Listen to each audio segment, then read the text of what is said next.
I've been regularly cycling since 2014. I have about 4 cycles with me. 2021, last year, in December, I had an attack, which just happened. I don't even know how it happened. And it's quite funny, actually. I was supposed to ride that day.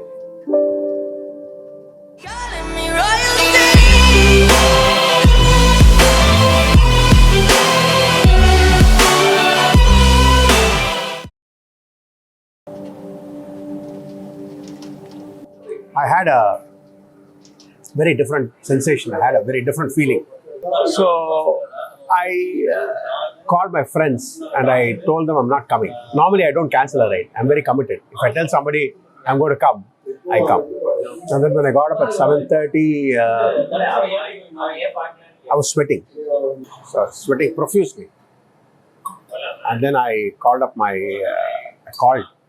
wife. I shouted for her and said, get me some water to drink. Sweat started, I became normal. They did an ECG. So the ECG showed some disturbance. And to confirm it, then they did a troponil test. I think it's called, I don't know, I think it's called a troponil test. It's a chemical which gets secreted only when you have an attack. So there was a presence of the troponil. That's when I told my wife to call up Dr. Sanjay Cherian, who's known to us. So then Dr. Sanjay immediately said, bring him to Frontier, I will take care. He asked my son for the reports to be sent on WhatsApp. And he said, yeah, he's okay, he's stable, nothing to worry. And I was kept in the CCU in the night. And the next day morning, they did the angio. And the angio was done by Dr.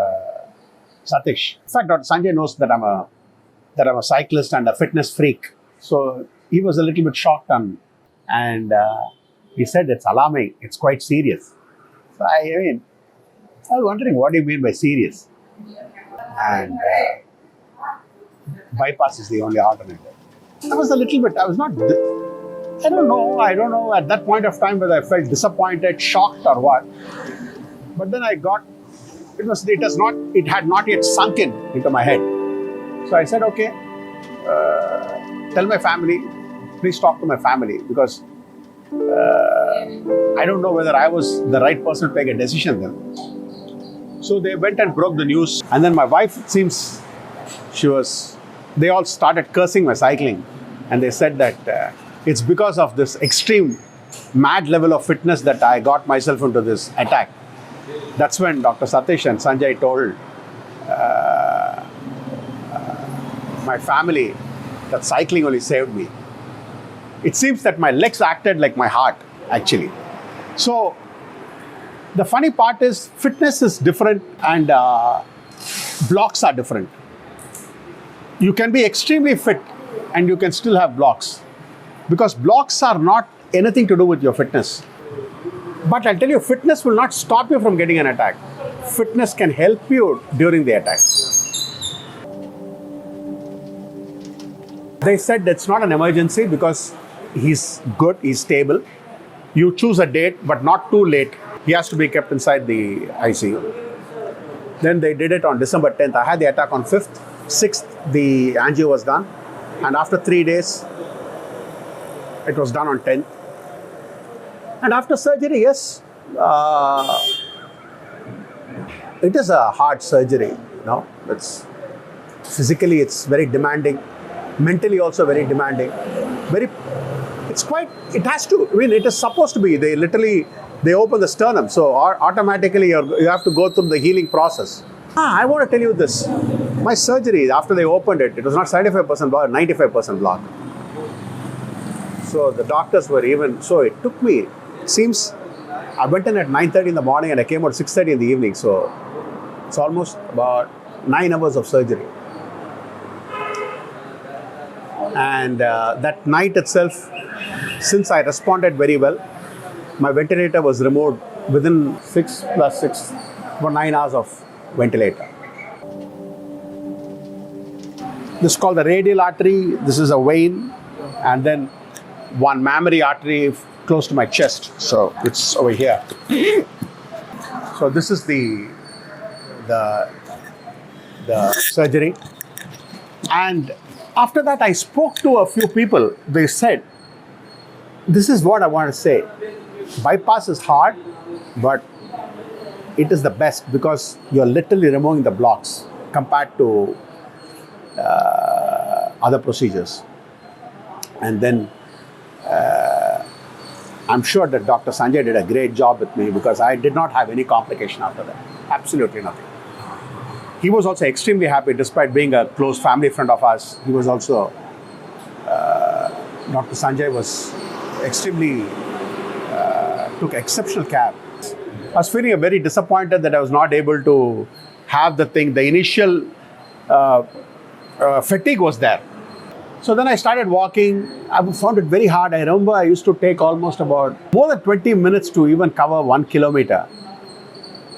And it was funny because I used to run and I used to do that same 1 kilometer in around 6 minutes.